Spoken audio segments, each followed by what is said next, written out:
Good evening प्यारे दोस्तों। तो स्वागत है एक और नई वीडियो के साथ। I hope you are fine. तो आज हम लोग पढ़ने वाले हैं फिजिक्स। फिजिक्स के जो है एक इम्पॉर्टेंट टॉपिक है फोर्स। जितने भी क्वेश्चन आज है वो सब किसके जो है फोर्स के ही जो है अकॉर्डिंग टू फोर्स, फोर्स ही के मुकाबले में जो भी क्वेश्चन जो आज मैं आपको बताने वाला हूँ फोर्स से ही रिलेटेड है। वो फोर्स ही है एक तरह से मानिए तो उसके बारे में आज हम लोग जानने वाले हैं। So let's start our topic. Today's our first topic is what is force? Force क्या है यानी बल क्या है? So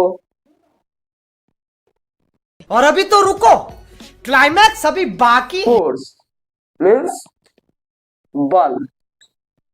क्या? बल। बल। Force means बल। बल क्या है? पुश और pull is known as force। देखिए, पुश और pull is known as force. जब कोई ऑब्जेक्ट को हम खींचेंगे या फिर धकेलेंगे तो क्या कहलाएगा? फोर्स। मतलब मान लीजिए मार्कर है, हम इसको उधर धकेल रहे हैं या फिर धकेल रहे हैं और फिर इसको इधर खींच रहे हैं। धकेलना और खींचना क्या कहलाएगा?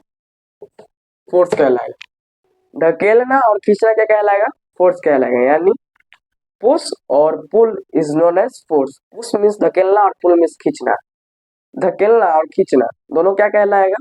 फोर्स कहलाएगा। मतलब फोर्स जो है जब कोई बॉडी को हम लोग खींचेंगे या फिर धकेलेंगे तो वो क्या कहलाएगा? फोर्स। क्या? फोर्स। तो फर्स्ट टॉपिक हम लोग समझ गए कि फर्स्ट टॉपिक क्या है, व्हाट इज फोर्स। पुश और pull is known as force. जब किसी बॉडी को हम लोग धकेलेंगे या फिर खींचेंगे तो क्या हो जाएगा? फोर्स हो जाएगा। नेक्स्ट है हमारा एसआई यूनिट ऑफ फोर्स। क्या? SI unit of force. Force का एसआई यूनिट जो है न्यूटन। NEWTON। क्या है? न्यूटन है। क्या है? न्यूटन है। फोर्स का एसआई यूनिट न्यूटन है। अब हमारा नेक्स्ट है फॉर्मूला ऑफ फोर्स। फोर्स का फॉर्मूला क्या होता है? फोर्स का फॉर्मूला क्या होता है? फोर्स का फॉर्मूला है mass into acceleration. Mass into acceleration. किसी भी चीज का मास होगा और वो एक्सीलरेट किया होगा, यही इसका क्या है? फॉर्मूला है। किसका फॉर्मूला? किसका? फोर्स का। Mass into acceleration. Mass into acceleration क्या है? मास इनटू एक्सीलरेशन क्या है? फॉर्मूला है। Types of force. बेसिकली बहुत प्रकार का जो होता है फोर्स होता है, लेकिन मेनली टू टाइप्स हम आपको बताने वाले हैं। First balance force, BALANCED balance force. और उसके बाद non balance force. Non balance force. Non balance force. Balance में संतुलित, नॉन बैलेंस में असंतुलित। संतुलित, संतुलित, असंतुलित। नॉन बैलेंस, असंतुलित। मतलब इसको हम लोग नेक्स्ट वीडियो में डिफाइन करेंगे।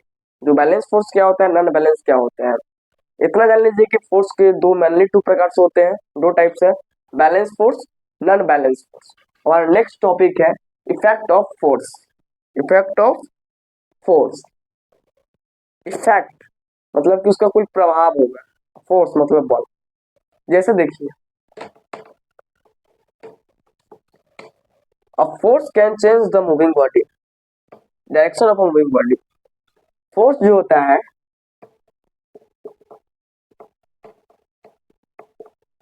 डायरेक्शन जो है चेंज करता है। किसका? मूविंग बॉडी का। अ force can change the direction of a moving body. किसी भी गतिशील जो वस्तु होगा उसका जो है डायरेक्शन कौन चेंज करेगा? फोर्स चेंज करेगा। यही इफेक्ट ऑफ फोर्स पहला है। अ force can change the direction of moving body, मतलब गतिशील वस्तु के जो दिशा को चेंज करेगा, बदलेगा, वो क्या है? पहला इफेक्ट ऑफ फोर्स। दूसरा, a force can change speed of a moving body. दूसरा, स्पीड, मतलब कि वो कितना रफ्तार से चल रहा है। अगर 3 मीटर पर सेकंड से चल रहा है तो उसको वो चेंज कर देगा। कौन? जो इफेक्ट ऑफ फोर्स है वो। तो पहला तो हमारा डायरेक्शन चेंज करेगा मूविंग बॉडी का, दूसरा स्पीड चेंज करेगा मूविंग बॉडी का।